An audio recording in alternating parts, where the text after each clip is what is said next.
మహాపరిశుద్ధుడు సర్వాధికారి అయినటువంటి యేసుక్రీస్తు వారి యొక్క శ్రేష్టమైన అతి పరిశుద్ధమైనటువంటి నామంలో మీ అందరికీ వందనాలు తెలియజేస్తున్నాను. ఆ యొక్క తరుణంలో మరొకసారి దశంభాగం నేను ఎందుకు ఇవ్వాలి అనేటువంటి అంశం మీద రెండవ భాగం చేస్తూ ఉండగా ప్రియ సహోదరులు దయచేసి మొట్టమొదటిగా ఆ యొక్క ఫస్ట్ పార్ట్ చూడాల్సిందిగా కోరుతున్నాను. ఎందుకంటే మొట్టమొదటి పార్ట్లో కొన్ని విషయాలు మీకు చెప్పడం జరిగింది. సో మరలా ఈ యొక్క రెండవ పార్ట్ ఎందుకు పెట్టడం జరిగిందంటే ఇది do not to extend because there is not lot of space in my mobile.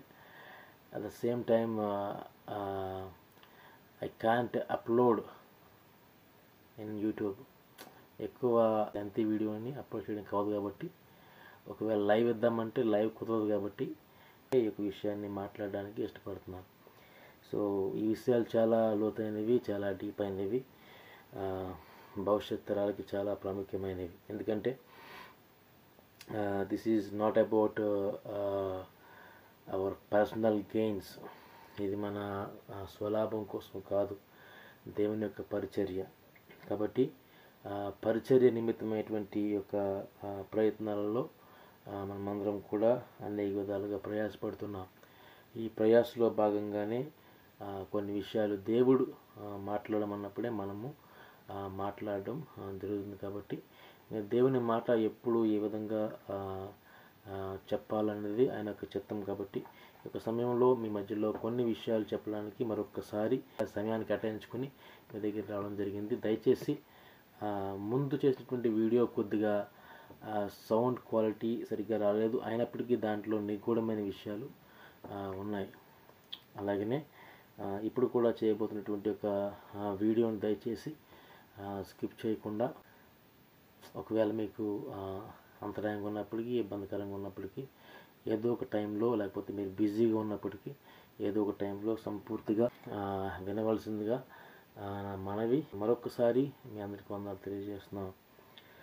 Let us close our eyes and ask God to lead us what to do.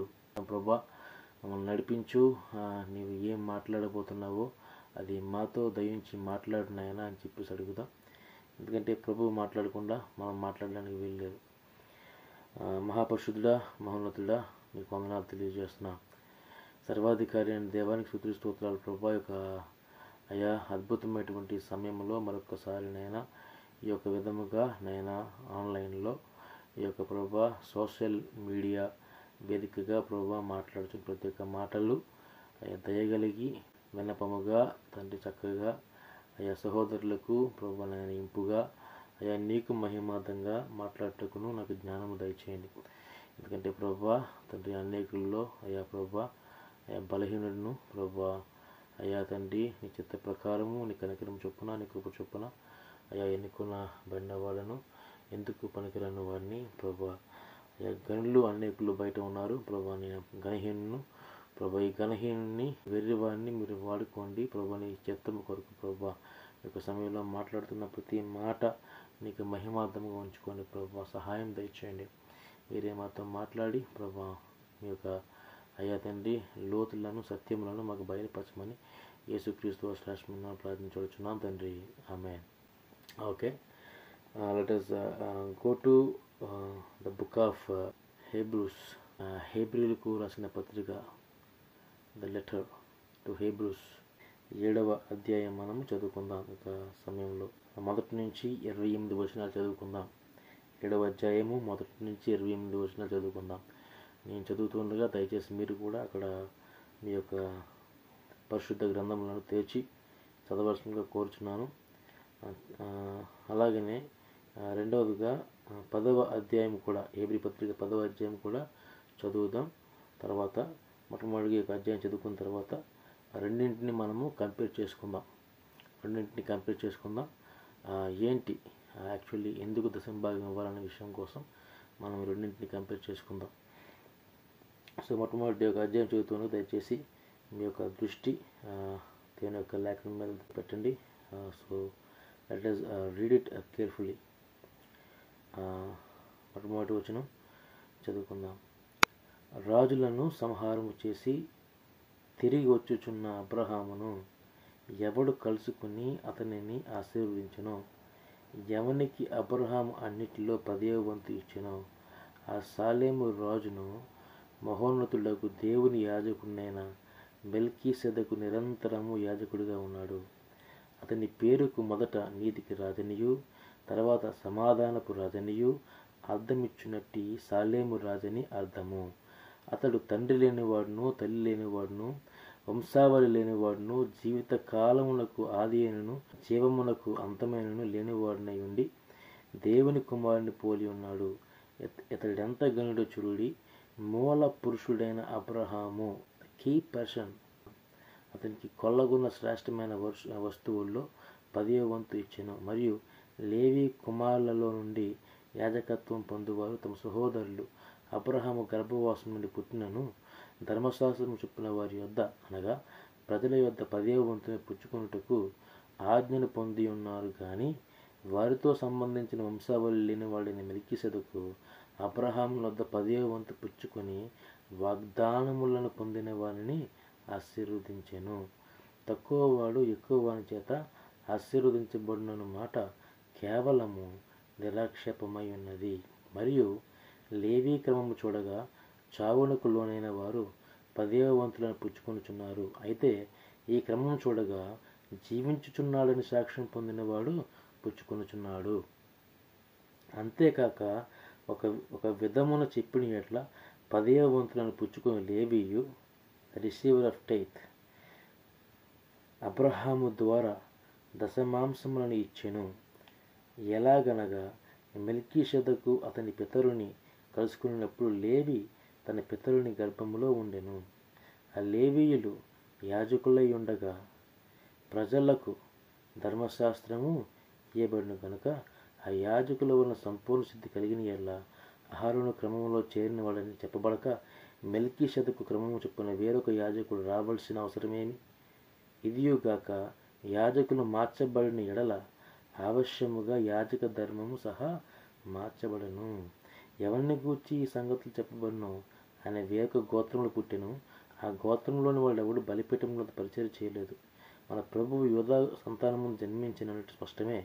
ఆ గోత్ర విషయంలో యాజకులను గూర్చి మోసే ఏమీ చెప్పలేదు.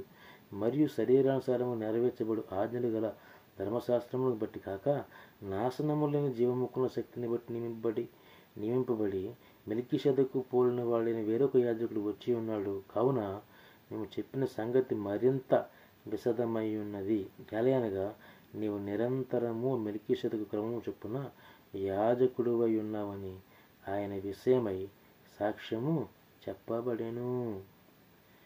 ఆ ధర్మశాస్త్రము దేవునికి సంపూర్ణ సిద్ధి కలుగజేయలేదు గనుక ముందియ్యబడిన ఆజ్ఞ బలహీనమైనందున నిష్ప్రయోజనమైనందునను అది నివారణ చేయబడి ఉన్నది. అంతకంటే శ్రేష్టమైన నిరీక్షణ దాని వెంట ప్రవేశపెట్టబడను. దీని ద్వారా దేవుని యొద్దకు మనం చేరుచున్నాము. మరియు ప్రమాణము లేకుండా యేసు యాజకుడు కాలేదు గనుక ఆయన మరీ శ్రేష్టమైన నిబంధనకు పూటకాపాయెను. Underline this. మరియు ప్రమాణము లేకుండా యేసు యాజకుడు కాలేదు గనుక ఆయన మరి శ్రేష్టమైన నిబంధనకు పూటకాపాయెను. వారైతే ప్రమాణము లేకుండా యాజకులు అవుదురు. కానీ ఈయన నీవు నిరంతరము యాజకుడు అయి ఉన్నావని ప్రభువు ప్రమాణము చేసెను. ఆయన పశ్చాత్తాపడడు అని ఈయనతో చెప్పిన వాని వలన ప్రమాణపూర్వకముగా యాజకుడాయెను. మరియు ఆ యాజకులు మరణం పొందుట చేత ఎల్లప్పుడూ సాధ్యము కానందున అనేకులేరు. కానీ ఈయన నిరంతరము ఉన్నవాడు కనుక మార్పులేని యాజకత్వము కలిగిన వాడాయెను.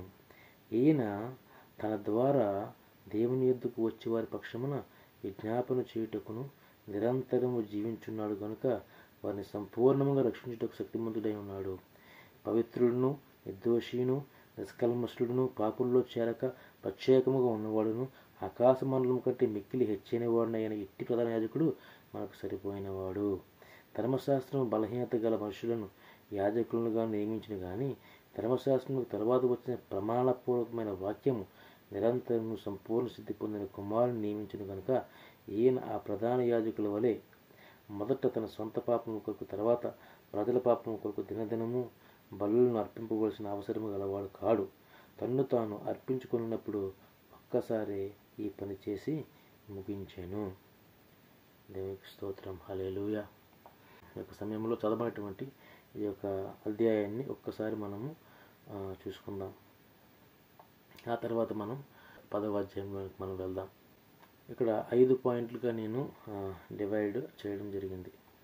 ఏంటంటే ఈ యొక్క అధ్యాయంలో మొట్టమొదట ఏం జరుగుతుంది అంటే కనుక giving and receiving of tithe.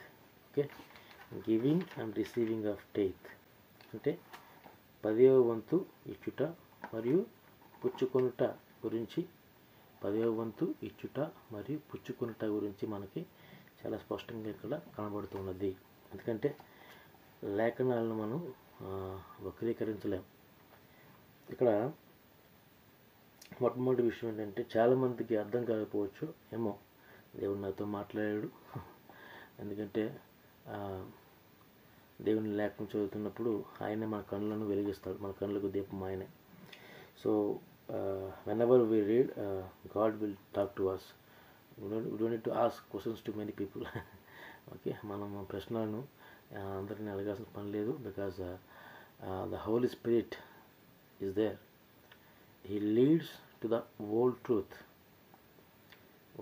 So God is there for us to advocate in between our doubts, our struggles, our turmoils, and whatever may be, God is there in midst of us. Okay, so in any situation we need to ask God. దేవుని అడిగినప్పుడు దేవుడు మనకు సహాయం చేస్తాడు. కనుక ఈ సమయంలో ఈ యొక్క మొట్టమొదటి పాయింట్ మనం చూసుకుందాం. ఎందుకంటే టైత్, గివింగ్ అండ్ రిసీవింగ్ అనేది మెల్కీసెదెకు క్రమంలో మొట్టమొదటి విషయంగా మనం చూస్తున్నాం. ఓకే, ఎందుకంటే ఇక్కడ చాలామందికి అర్థం కావాల్సింది ఏంటంటే కనుక యాజక క్రమం అనేది మెల్కీసెదెకు క్రమంలో నుంచి వెళ్తుంది అక్కడ. సో కొత్త నిబంధన అనేది ఏమైందంటే నిబంధన అనేది మొదటి నిబంధన, రెండవ నిబంధన అనేది ఇక్కడ 10వ అధ్యాయం రాయబడింది. ఆ తర్వాత మనం చూసుకుందాం.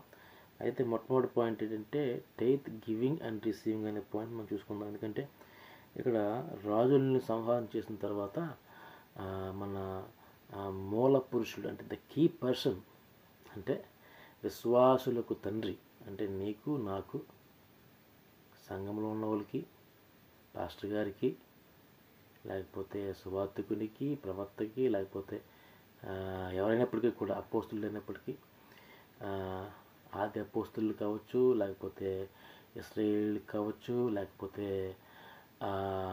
యూదులకు కావచ్చు, లేకపోతే నిజమైన దేవుడైన మా తండ్రి అయిన దేవుడిని అంగీకరించేటువంటి యెహోవాయే నిత్య దేవుడు అనేటువంటి విషయాన్ని గమనించిన ఏ వ్యక్తికైనా భూమి మీద మూల పురుషుడు ఎవరైనా ఉన్నాడంటే ఆయన ఎవరంటే Abraham.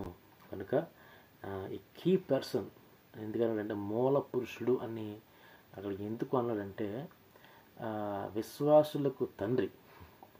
The first thing is a father of faithful people. Okay, విశ్వాసులకు తండ్రి ఏం చేశాడంటే మొట్టమొదటి విషయం ఆయన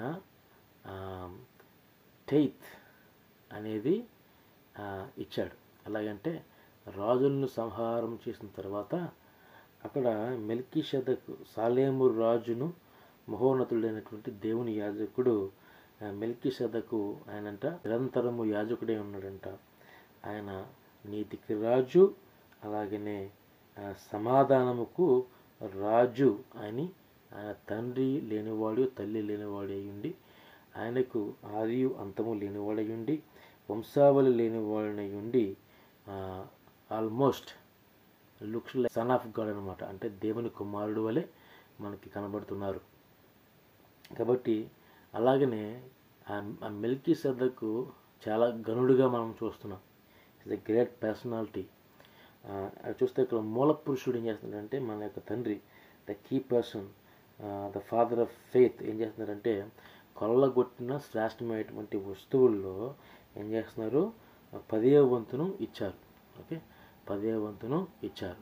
అయితే ఈ కీ ప్రశ్న కాక ప్రజల యొద్ద 10వ వంతు పుచ్చుకొను, ప్రజల యొద్ద 10వ వంతు పుచ్చుకొను లేవియు కూడా, అంతేకాక ఒక విధముగా చెప్పిన ఎడల 10వ వంతులు పుచ్చుకొను లేవియు కూడా ఏం చేస్తున్నారంట, ఆ యొక్క టేత్ని, ఆ యొక్క 10వ వంతును, ఆ యొక్క దశమాసములను ఇచ్చినట్టు మనము చూస్తున్నాం. ఇది వేరే టాపిక్ మనం చూసుకుందాం. ఎందుకంటే అది కూడా ఒక అద్భుతమైనటువంటి ఘట్టం. లేవి ఆఫరింగ్ కూడా ఒక లోతైనటువంటి అనుభవం. దాన్ని కూడా వీలైతే తర్వాత మాట్లాడుకోవచ్చు. ఇక్కడ అబ్రహాము అనగా ద కీ పర్సన్, ద ప్రాముఖ్యమైనటువంటి వ్యక్తి, విశ్వాసులకు తండ్రి ఇచ్చుట మనం చూస్తున్నాం. అలాగనే అక్కడ ఉన్నటువంటి నిరంతరము యాజకుడైనటువంటి ఆ యొక్క సాలేము రాజు అయినటువంటి, నీతికి రాజు అయినటువంటి, దేవుని కుమారుని పోనటువంటి ఆ యొక్క మెల్కీసెదెకు పుచ్చుకుంటే మనం చూస్తున్నాం. అంటే ఈ యాజక క్రమంలో మనం చూస్తుంది ఏంటంటే, సాలేము రాజు ఏం చేశాడు, ఆయన దశంభాగాన్ని పుచ్చుకున్నట్టు, అబ్రహాము గారు కొల్లగొట్టిన వాటిలో శ్రేష్టమైనటువంటి వాటిని ఇచ్చినట్టుగా మనం చూస్తున్నాం. అలాగనే ఆయన వస్తూ ఏం తెచ్చాడు, రొట్టెయు ద్రాక్షారసమును తీసుకొచ్చుట మనము చూస్తూ ఉన్నాం. వస్తు ఇచ్చాడండి, రొట్టెయు ద్రాక్షారసమును తీసుకొచ్చుట మనము చూస్తూ ఉన్నాం. సో ఇక్కడ మనం మొట్టమొదట మనం చూడాల్సింది ఏంటంటే, విత్ అవర్ స్పిరిచువల్ ఐస్, అంటే నాట్ విత్ ఎర్త్లీ ఐస్. అంటే whether you give it, whether not give it, it is up to you. But వాస్తవానికి ఏంటంటే, with a spiritual eye you have to watch it. అంటే ఇక్కడ ఏం జరుగుతుందంటే, ఈ క్రమంలో ఏం జరుగుతుందంటే, మొట్టమొదటి point tithe giving, tithe receiving. Okay, tithe giving, tithe receiving. అబ్రహామే కాదు లేవీయుడు కూడా, అంటే అబ్రహాం గారిలో ఉన్నటువంటి లేవీయుడు కూడా, తన తదనంతరము రాబోయేటువంటి వారసుడు కూడా ఆ యొక్క టేత్ను ఇచ్చినట్టుగా మనం చూస్తున్నాం. ఓకే, అలాగే రెండవ పాయింట్ ఏంటంటే కనుక, చదవబోయేటువంటి అధ్యాయంలో రెండవ పాయింట్ ఏంటంటే కనుక, ధర్మశాస్త్రం ఇవ్వబడిన కనుక ఆ యాజకుల వలన సంపూర్ణ సిద్ధి కలిగిన ఎడల అహరోను క్రమములో చేరిన వాళ్ళని చెప్పబడక, మెల్కీసెదెకు క్రమం చొప్పున వేరొక యాజకుడు రావాల్సిన అవసరమేమి? ఇదియుగాక యాజకులు మార్చబడిన ఎడల అవశ్యముగా యాజక ధర్మము సహా మార్చబడును. ఇట్ మీన్స్ రెండో పాయింట్ ఏంటంటే కనుక, ఫస్ట్ పాయింట్ ఏంటంటే tithe giving and tithe receiving. Second point ఏంటండి, యాజక ధర్మం, the priesthood changed into Melchizedek order. అంటే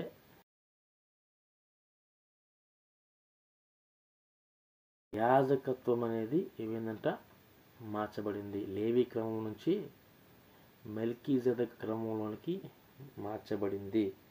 మార్చబడినట్టుగా మనము ఇక్కడ చూస్తూ ఉన్నాం. కాబట్టి ఎప్పుడైతే యాజక ధర్మం మార్చబడిందో అప్పుడు ఏమవుతుందంటే, యాక్టివిటీస్ కూడా మార్చబడతాయి అన్నమాట. ద వే ఆఫ్ వర్షిప్ కూడా ఏమవుతుందంటే మార్చబడుతుంది అన్నమాట. సో ద ఫస్ట్ నిబంధన, ఫస్ట్ కవెనెంట్ ఏంటంటే ధర్మశాస్త్రము.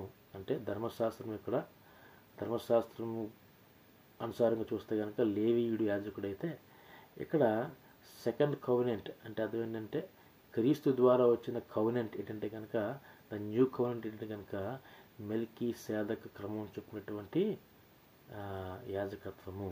సో ఇక్కడ మెల్కీసెదెక్ ఎలాగైతే నిరంతరం యాజకుడై ఉన్నాడో, అలాగనే క్రీస్తు ప్రభు వరకు కూడా నిరంతరము యాజకుడై ఉన్నట్టుగా ఈ యొక్క హెబ్రీ పత్రిక 7వ అధ్యాయం మనకి అపోస్తలుడైన పౌలు, లేకపోతే హెబ్రీయుడు, ఈ రాసినటువంటి గ్రంథకర్త మనకు తెలియపరుస్తున్నాడు.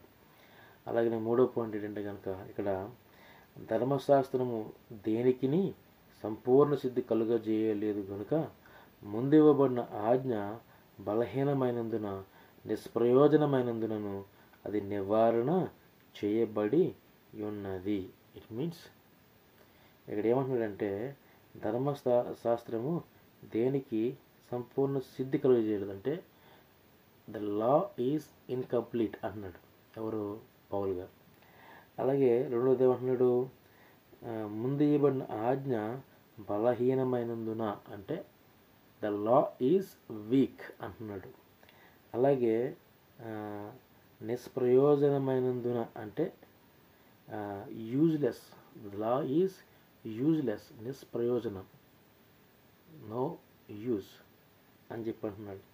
అలాగనే చివరికి ఏమంటాడంటే నివారణ చేయబడి ఉన్నది, అంటే ద లా ఈజ్ రిస్ట్రిక్టెడ్. అంటే ఇక్కడ మెల్కీసెదెక్ ఆర్డర్లోకి వచ్చినటువంటి యాజక ధర్మము ప్రకారము క్రీస్తు ప్రభువు వారు ఏం చేశారంటే లాని రెస్ట్రిక్ట్ చేశాడు. లా అనేది పాపము తీయలేకుండా యూజ్లెస్గా ఉంది. లా అనేది బలహీనముగా ఉంది. ఆ లా అనే దాన్ని ఏం చేశాడంటే కొన్ని నివారించాడు. కాబట్టి ఇక్కడ అందుకనే చాలా వ్యతిరేకతలు ఆ రోజు. ఎందుకంటే మేము లేవీయులము, మేము యాజకులము, మేము అబ్రహాం యొక్క సంతానము అని చెప్పినప్పుడు, అందుకనే ఈవెన్ యాహాను కూడా తిరుగుబాటు చేస్తాడు. ఏమంటాడైనా, మీరు అబ్రహాం సంతానమే తవ్వచ్చు కానీ సర్ప సంతానమా,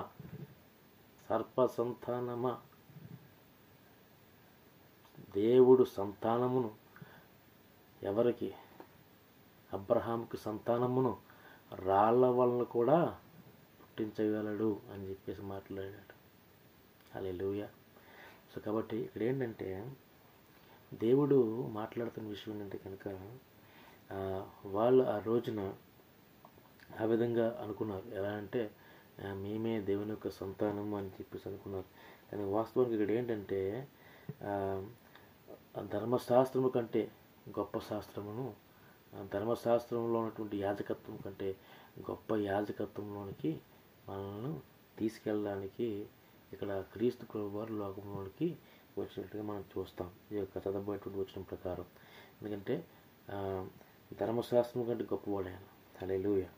కాబట్టి ఇక్కడ చూస్తే అందుకనే ఈయన చేయగలిగాడు. కాబట్టి ఫోర్త్ పాయింట్ ఏంటంటే కనుక is a mediator to take our prayers. అంటే మన యొక్క ప్రార్థనలను, విజ్ఞాపనలను, మనము చేయు పరిశుద్ధమైనటువంటి ప్రతి కార్యాచరణలను ఆయన తీసుకుని ఎక్కడికి తండ్రి వద్దకు తీసుకువెళ్ళగల ఒకే ఒక్క నిరంతరం ఉండే యాజకుడు. హల్లెలూయా.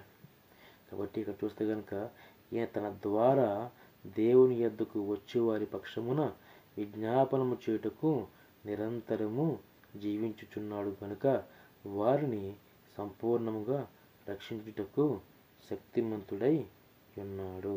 సో కాబట్టి anything that you do, it is not worthless, it is not waste, it is not vain, because he makes everything perfect. So if you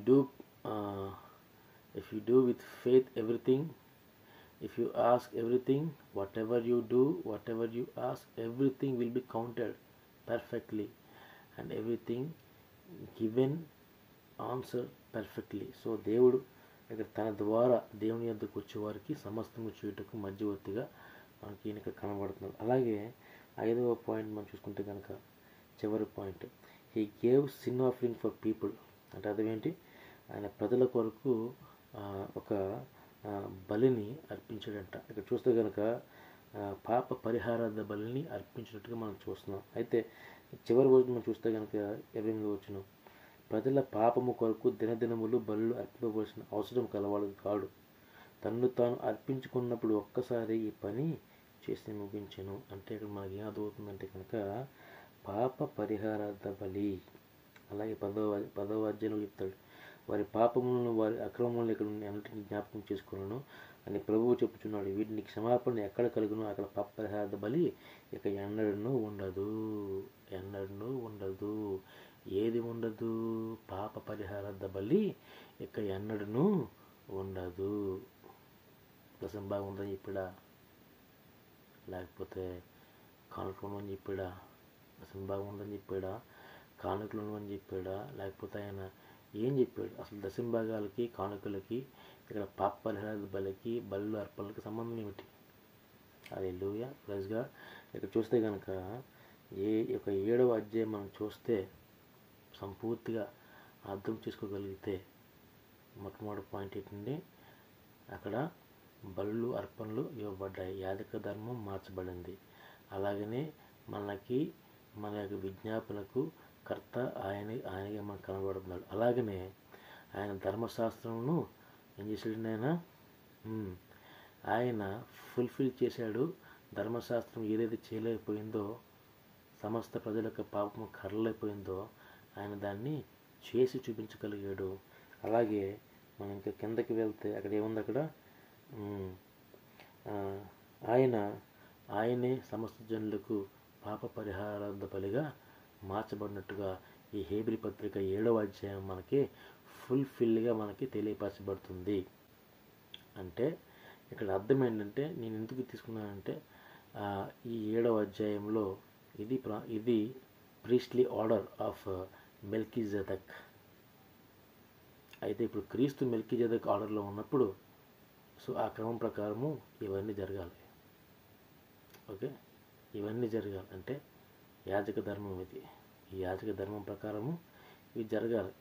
ఫ్యూచర్లో మాట్లాడుకోవచ్చు.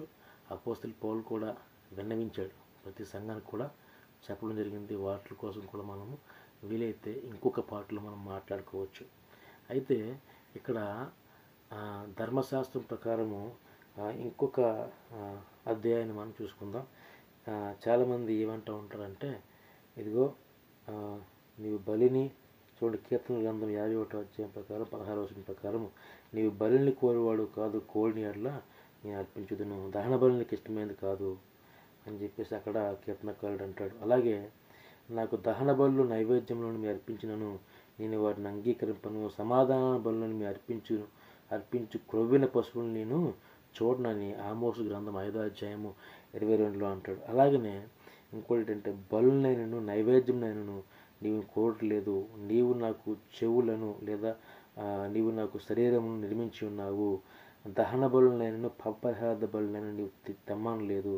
అప్పుడు పుస్తకము చుట్టూలో నన్ను గూర్చి రాయబడిన ప్రకారం నేను వచ్చి ఉన్నాను, నా పెదవులు మూసుకొనక మహాసమాజంలో నీతి సువార్తను నేను ప్రకటించున్నాను అంటిని. యెహోవా అది నీకు తెలిసి ఉన్నదని కీర్తన 40 అధ్యాయం 6వ వచనం నుంచి 9 వచనాలు మనం చూస్తున్నాం. అంటే ఇక్కడ అంటే ఈ యొక్క చదవబడేటువంటి ఈ యొక్క పాత నిబంధన గ్రంథంలో ఇచ్చినటువంటి వచనాల ప్రకారం చాలామంది ఏమంటారంటే, అలాగనే హేబ్రీ పత్రిక 10వ అధ్యాయం ప్రకారము ఇక్కడ చూడండి, కాబట్టి ఆయన ఈ లోకమందు ప్రవేశించినప్పుడు ఇలాగ చెప్పుచున్నాడు, బలియు అర్పణ్యు నీవు కోరలేదు, కానీ నాకు శరీరమును అమర్చితివి. అప్పుడు నేను గ్రంథపు చుట్టూలో నన్ను గూర్చి వ్రాయబడిన ప్రకారము, దేవా నీ చిత్తము నెరవేర్చుటకు ఇదిగో నేను వచ్చి ఉన్నానంటిని.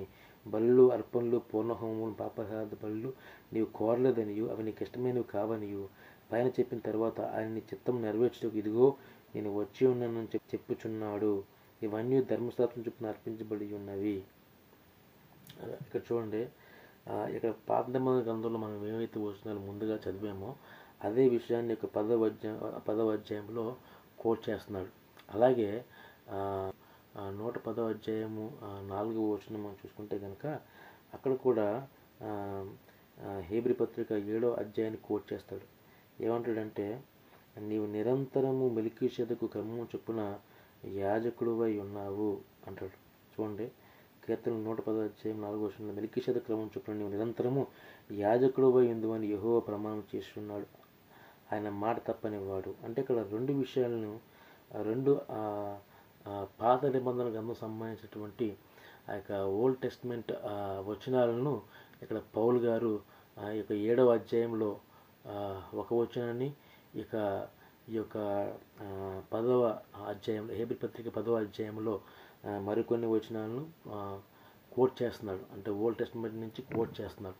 ఆ కోట్ చేస్తూ మాట్లాడతాడనమాట. సో ఇక్కడ మాట్లాడుతున్నప్పుడు మనకు అర్థం కావాల్సింది ఏంటంటే కనుక ఈ 7వ అధ్యాయంలో ఆయన నిబంధన అంటే మొదటి నిబంధనను మార్చివేసి 2వ నిబంధనను స్టార్ట్ చేశారు. ఆ 2వ నిబంధన దేనిలో ఉందంటే మెల్కీజెదెక్ ఆర్డర్లో ఉంది. ఆ మెల్కీజెదెక్ ఆర్డర్ ప్రకారము ఏం చేయాలి? విజ్ఞాపనలు చేయాలి. ఎవరికి చేయాలి? యేసుక్రీస్తు వారికి. ఆ మెల్కీజెదెక్ ఆర్డర్ ప్రకారం ఎవరికి ఇవ్వాలి? చూడండి 7వ అధ్యాయము 8వ వచనం ప్రకారం అక్కడ ఏం రాయబడింది? మరియు లేవీయులు లేవీ క్రమం చూడగా చావునకు లోనైన వారు 10వ వంతు పుచ్చుకొంచున్నారు. అయితే ఈ క్రమం చూడగా జీవించుచున్నాడని సాక్ష్యం పొందినవాడు పుచ్చుకొనుచున్నాడు. హల్లెలూయా. అంటే ఈ క్రమం చూడ ఏం చేస్తాడంట?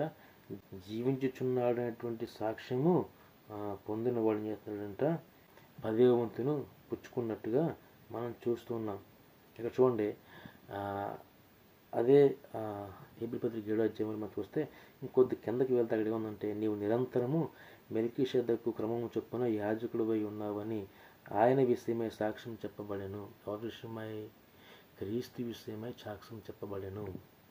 అంటే నిరంతరము యాజకుడివై ఉన్నావని సాక్ష్యం పొందినవాడు ఎవరైనా?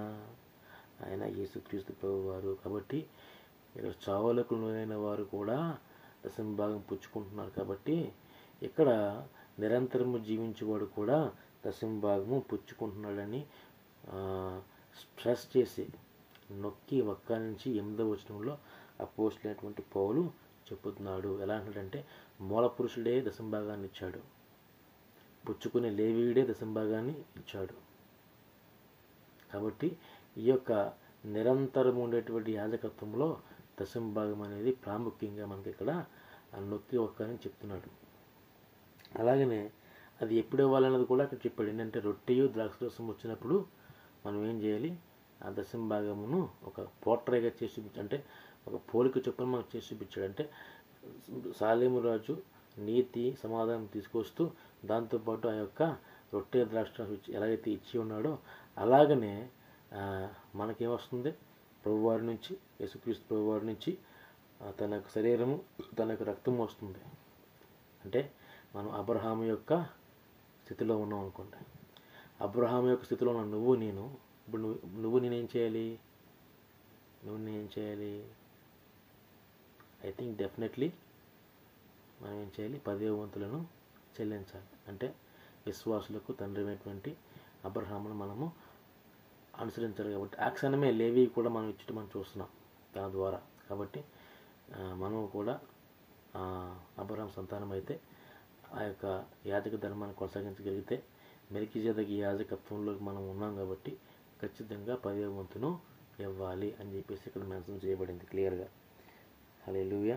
కాబట్టి ఇక్కడ ఏంటి వైరుధ్యం అంటే, ఈ యొక్క 10వ అధ్యాయానికి 7వ అధ్యాయానికి వైరుధ్యం ఏంటంటే, 10వ అధ్యాయంలో ఏమంటాడంటే, నువ్వు బలిని కోరవు, నీవు పాప పరిహార బలిని కోరవు, కాబట్టి నువ్వు హృదయాన్నే కోరుతావు. అంటే చాలామంది ఏమనుకుంటున్నారంటే, అరే డబ్బుని ఒకర్లొద్దు, ధనం ఒకర్లొద్దు, పాస్టర్లు అలాగే మాట్లాడుతున్నారు. అంటే ధనాపేక్షకు సంబంధం లేదు. ఆల్రెడీ నేను ఒక వీడియో చేశాను. It is all about faith, according to faith. అంతే. విశ్వాసముతో ఇక్కడ నీ యొక్క ఆస్తిని అడగలే, నీ అంతస్తు అడగలే. దశమభాగం అనేది దేవుని యొక్క సొమ్ము అని చెప్పేసి అక్కడ రాయబడింది ధర్మశాస్త్రంలో. కాబట్టి దేవుని యొక్క సొమ్ము ఎవరికి ఇవ్వాలి? నీ పైన అధికారికి ఇవ్వాలి.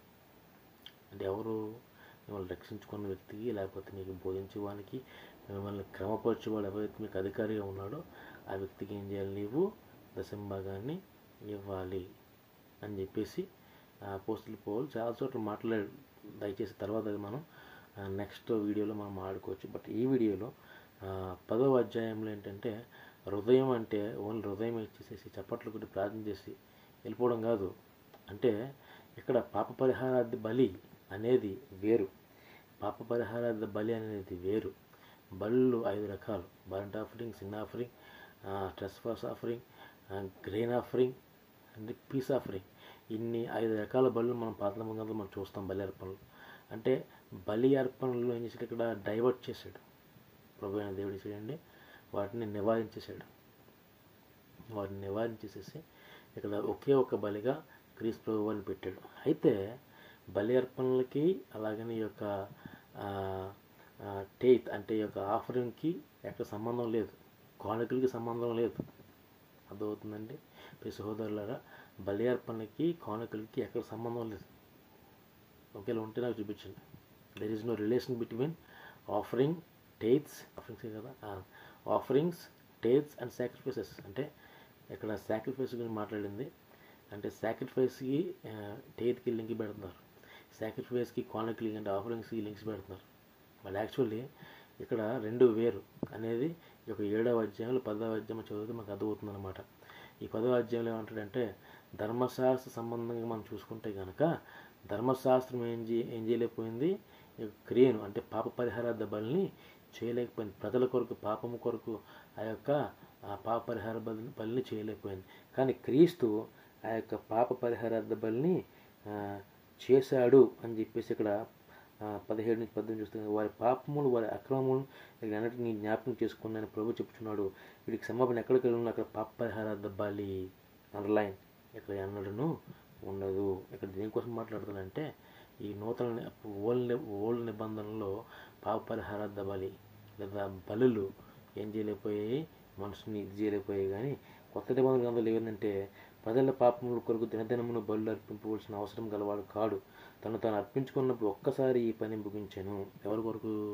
ప్రజల పాపము కొరకు చేయబడినటువంటి పాప పరిహారార్థ బలి ఇక ఎన్నడూ ఉండదు.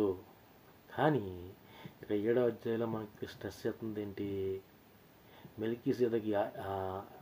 మెల్కీసెదెకు యాజకత్వం ప్రకారం మనం ఏం చేయాలి? మొట్టమొదటిగా ఇచ్చుట, పుచ్చుకొనుట. ఏంటి? టేత్ ఇచ్చుట, పుచ్చుకొనుట అనేది అక్కడ స్ట్రెస్ చేయబడింది క్లియర్గా. అపోస్తలుడు పౌలు కూడా చాలాసార్లు చెప్పాడు, ఆయన కూడా చెప్పాడు.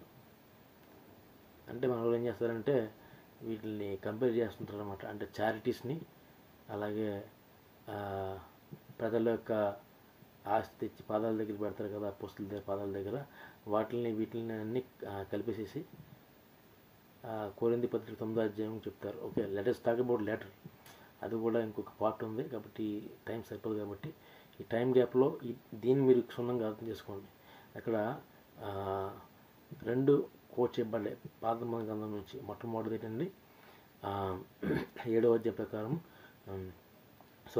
110వ అధ్యాయం 4వ కీర్తన గ్రంథం 110వ అధ్యాయం 4వ వచనం ప్రకారం నువ్వు నిరంతరం మెల్కీసెదెకు యాజకుడిగా ఉన్నావు అని చెప్పేసి యెహోవా ప్రమాణం చేసి ఏం చేశాడంటే అక్కడ నిబంధనలను మార్చబోతున్నట్టుగా దావీదుకు ముందుగా రివీల్ చేశాడు. అలాగనే అబ్రహాముకి దాన్ని చూపించాడు.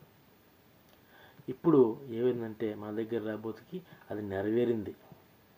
అది ఆ యాజకత్వం నెరవేరింది. మనం ఇప్పుడు ఆ యాజకత్వంలో ఉన్నాం. కాబట్టి అబ్రహాం స్టేట్లో నువ్వు నేను ఉన్నాం. దేవునికి స్తోత్రం. ఎంత గొప్ప విషయం తెలుసా ఇది? అబ్రహాం స్టేట్లో నువ్వు నేను ఉన్నాం. The key person Abraham is a faithful man, friend of God. He did a faithful activity. That's why he did a faithful act. విశ్వాసము ద్వారా ఆయన క్రియ చేశాడు కాబట్టి ఆయన నీతిమంతుడిగా తీర్చబడినట్టుగా మనము చూస్తూ ఉన్నాం. అది మొట్టమొదటి ఆ యొక్క హెబ్రీ పత్రిక 7వ అధ్యాయం చూస్తే కనుక ఆ విధంగా ఉంది. హెబ్రీ పత్రిక 10వ అధ్యాయం అని చూస్తే కనుక ఇక్కడ మనం ఇందా చదువుకున్నాం కదా, నీవు బలి అర్పణ కోరలేదు అని చెప్పేసాను కదా. అంటే దానికి అర్థం ఏంటంటే టెయిత్ ఆఫరింగ్లు నువ్వు కోరలేదని కాదు. అర్థం ఏంటంటే పాప పరిహారార్థ బలి కావచ్చు, లేకపోతే కొన్ని బళ్ళు మెన్షన్ చేయబడ్డాయి, 5 బళ్ళు. అటువంటి బళ్ళు నాకు అవసరం లేదు, ఎందుకంటే వాటిని ఇక మీద నేను తీసుకుంటలేదు. నేను ఏం చేశానంటే ఆ నిబంధన కొట్టివేశాను, ఇంకో నిబంధన నేను ప్రారంభించాను. ఆ నిబంధనే నూతన నిబంధన మెల్కీసెదెకు క్రమం చొప్పున యాజకత్వము. ఆ యాజకత్వమే క్రీస్తు ప్రభువు. కాబట్టి ఇక్కడ బళ్ళు అర్పణలు నేను కోరని చెప్పాడు. కానీ దశంభాగం నాకు వద్దన్నాడా? చెప్పండి, నిజంగా చెప్పండి. దశంభాగం నాకు వద్దన్నాడా? కానుకలు నాకు వద్దన్నాడా? It is not like that. అర్థమవుతుందండి. దాని గురించి మనం లేటర్ ఇంకొక వీడియోలో మాట్లాడుకోవచ్చు. అయితే ఏదైనప్పుడు కూడా మరొకసారి నేను చెప్పిన ఈ యొక్క విషయాలను మరొకసారి మీ యొక్క బైబిల్ గ్రంథాన్ని ఓపెన్ చేసి హెబ్రీ పత్రిక 7వ అధ్యాయము చెప్తున్నా, మళ్ళీ చెప్తున్నా. హేబ్రీ పత్రిక 7వ అధ్యాయం పూర్తిగా ధ్యానించండి. అలాగే హేబ్రీయులకు రాసిన పత్రిక 10వ అధ్యాయం పూర్తిగా ధ్యానించండి. అలాగనే కొన్ని వచనాలు మీకు చెప్పాలనుకుంటున్న వాటిలో కూడా కీర్తనల గ్రంథము 51వ అధ్యాయం 16వ వచనం రాసుకోండి. అలాగే ఆమోసు గ్రంథం 5వ అధ్యాయము 22 రాసుకోండి. కీర్తనల గ్రంథం 40వ అధ్యాయము 6 నుంచి 9 వచనం చదువుకోండి. అలాగనే కీర్తనల గ్రంథం 110వ అధ్యాయము 4వ వచనం చదవండి. ఇవన్నీ కంపేర్ చేసుకోండి. తర్వాత దేవుడు మీతో ఏది మాట్లాడితే అది చేయండి. దీంట్లో నాట్ ఎనీ ఫోర్స్. ఎందుకంటే విశ్వాసులకు తండ్రి అయిన వాడు మూల పురుషుడు ఆ క్రియను చేశాడు. అలాగే అతను అనుసరించిన సంతానం కూడా చేసింది. ఆ తర్వాత లేవీ క్రమంలో కూడా చేశారు. అలాగే నూతన నిబంధనలో కూడా అపోస్తులైనటువంటి పేతురుని కూడా దేవుడు చెప్పేమన్నాడంటే, ఆ చేప నోట్లో సేకలు ఉంటుంది, అది ఏం చేయాలి, రాజుకి దేవునికి ఇచ్చమని చెప్పేసి అన్నాడు. అంటే కొన్ని దేవుడు మనకి ఏం చేస్తాడు, నేర్పుతాడు. వాటిని మనం ఏం చేయాలంటే, ఇక్కడ ఏంటంటే ఇందులో there is no any kind of lust, అంటే ధనాపేక్ష అనేది ఎటువంటిది ఏది కూడా దీంట్లో లేదు. అంటే వాస్తవం ఏంటంటే విశ్వాస సంబంధమైన క్రియను మనం విశ్వాస సంబంధంగా ఆలోచన చేయాలనే ఉద్దేశంతో దీన్ని నేను మాట్లాడడం జరిగింది. ఆలోచన చేయండి. దశమ భాగం ఇచ్చినంతలో ఏంటి మీరు కోల్పోరు. ఎందుకంటే 100లో ఉదాహరణ చెప్తున్నాను, దీనికి కూడా ఒక రకమైన మార్కెట్ అయిపోద్ది. 100లో 10వ వంతు అంటే ఏంటి, అది లెక్క ఉండదు వాస్తవానికి. అదేంటంటే నీకు సమృద్ధి ఇస్తే లేదా నీకు దేవుడు లాభం ఇస్తే ఆ లాభంలో 10వ వంతు ఇవ్వాల్సిన వాళ్ళు ఉన్నావు. నువ్వు సంపాదించుకున్న దాంట్లో మాత్రమే, నువ్వు లాస్ అయిపోయిన దాంట్లో అడగలేదు, లేకపోతే నీవు అప్పు అయిపోయిన దాంట్లో అడగలేదు. ఆయన అర్థమవుతుందా? పోనీ ఆయన అడిగింది ఎవరి కోసం అనే విషయాన్ని నెక్స్ట్ వీడియోలో మనం మాట్లాడుకోవచ్చు.